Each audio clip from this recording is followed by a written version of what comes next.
Olá, vestibulindos e vestibulindas! Hoje é um dia lindo para construir o seu 1000. Hoje a gente vai começar uma série de 3 vídeos para falar sobre as partes da redação: introdução, desenvolvimento e conclusão.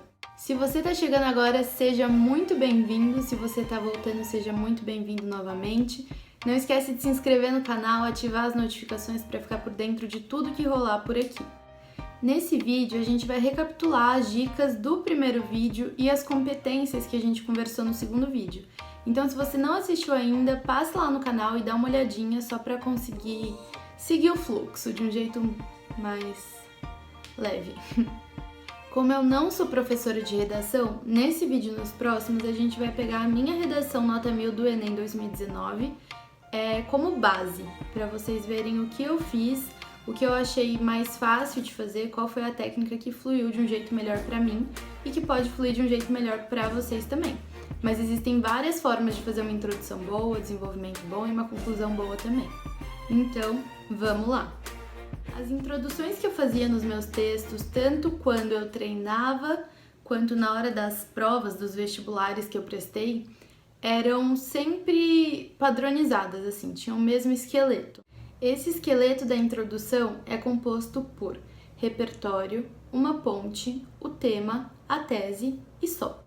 A gente vai falar sobre cada uma dessas partes da introdução para vocês visualizarem isso na minha redação e conseguirem padronizar também uma introdução de vocês. Como foi dito no nosso primeiro vídeo, é importante que você planeje desde já o repertório que você vai usar na sua introdução lá no dia da prova do Enem. Para isso, você precisa pesquisar um repertório que trate a realidade brasileira ou um repertório que seja mais amplo, que aborde vários temas ao mesmo tempo. Lá no primeiro vídeo tem algumas dicas de repertório que eu coloquei coringas para vocês darem uma olhada. Se na hora da prova você pensar em alguma coisa melhor para colocar na sua introdução, bem, bacana, legal. Yeah! Agora, se você não conseguir pensar em nada na hora da prova, você tem como começar sua redação de qualquer jeito, independentemente do tema, né? E um ponto muito importante do uso do repertório é que você, usando um repertório que seja de literatura, de arte, de geografia, história, do que for, você já começa garantindo ponto na competência 2. Por quê? Você aplica conceitos das várias áreas de conhecimento. Como eu já disse para vocês, eu fui com esse repertório da introdução pronto na hora da prova, porque eu sabia que a prova do Enem costuma tratar problemas relacionados à realidade brasileira. Então, eu já tinha o repertório pronto para falar sobre a realidade brasileira. Procura o seu, pesquisa. A ponte é uma frase que você vai fazer ligando o repertório que você usou com o tema da prova de redação. Você vai mostrar para o corretor qual a relação do que você acabou de dizer com o tema da prova que ele propôs. O repertório, na minha introdução, eu grifei de verde, obra Brasil, uma biografia, e a frase, a difícil e tortuosa construção da cidadania. E aí a ponte, eu dei uma... não sei como chama isso, um risquinho assim embaixo da linha. Cancela, corta. Para vocês identificarem onde está a ponte, qual que é a frase que está ligando o repertório que eu usei com o tema da prova.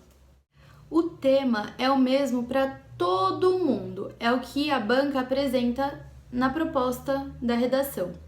Então, ano passado foi a democratização do acesso ao cinema no Brasil. É a frase que vem pronta ali para você escrever sobre aquilo.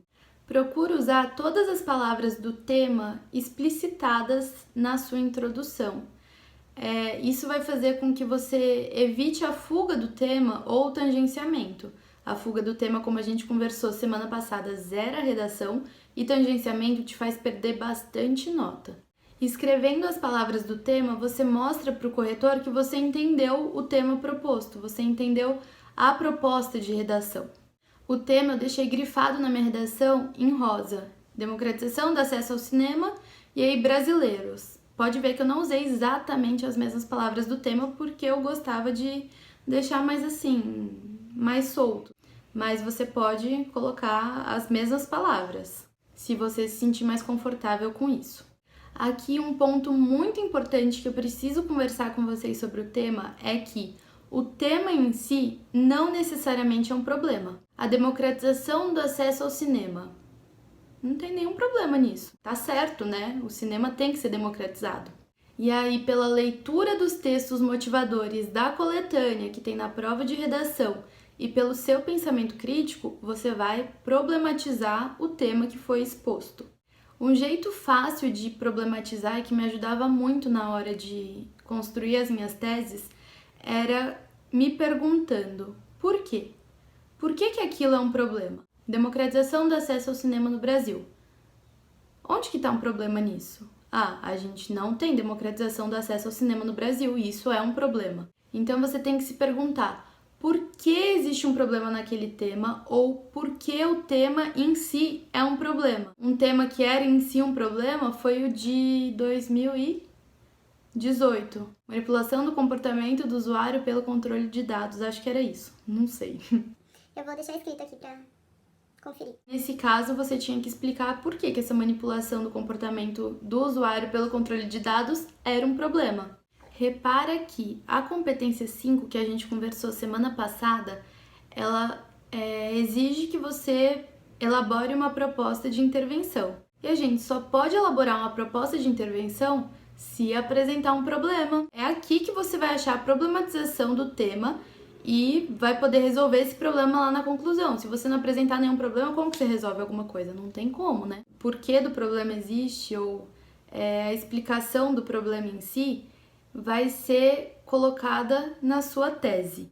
Eu gostava, particularmente falando, de fazer a tese sendo uma causa e outra causa. 2 causas na minha tese. Tem gente que gosta de fazer uma causa e uma consequência. Eu não gosto tanto desse modelo porque eu acho que quando eu ia escrevendo eu acabava me atrapalhando assim no que eu estava falando. Aí eu corria o risco de fazer argumentos circulares, né, saindo de um lugar e chegando no mesmo lugar, sem desenvolver o tema.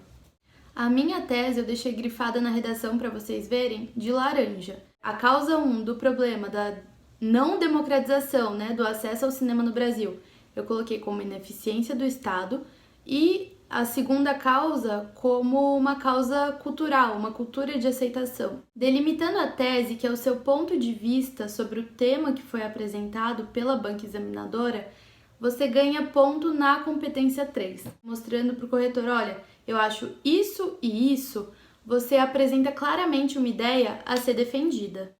Então era isso que eu tinha para falar para vocês sobre a introdução.